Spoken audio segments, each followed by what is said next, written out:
Two of Poseidon's sons were the giants Otus and Ephialtes. They did not look like your average run-of-the-mill ugly giant.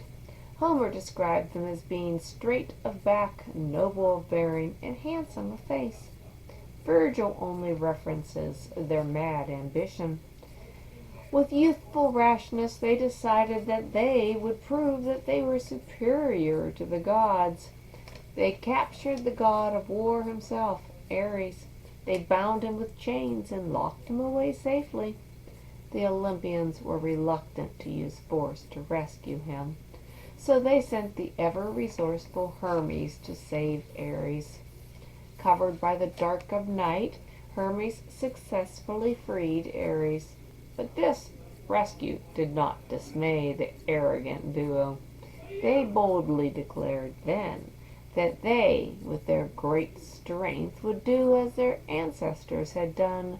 They would pick up Mount Pelion, set it on top of Mount Ossa, and then climb to the very heights of heaven. Now this brashness was just a bit too much for the Olympians to endure.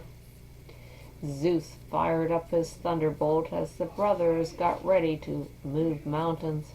Poseidon quickly intervened. He begged Zeus to spare the lives of his sons, promising that he would keep the dynamic duo in check in the future. Zeus agreed.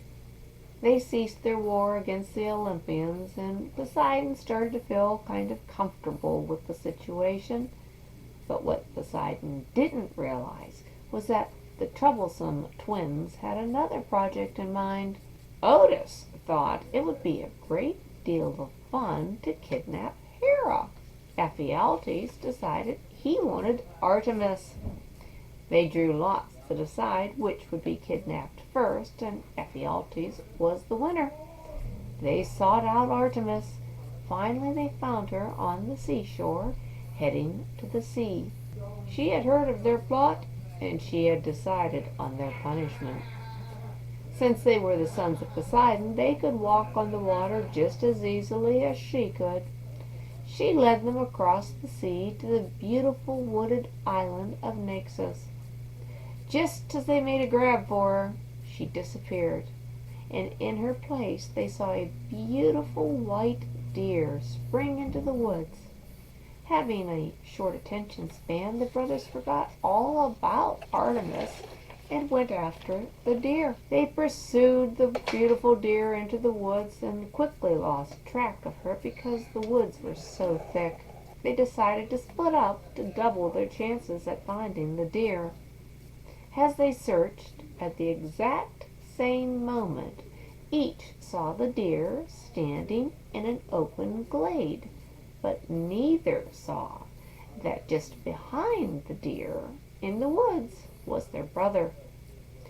Both threw a javelin with savage strength, and as they threw, the deer vanished.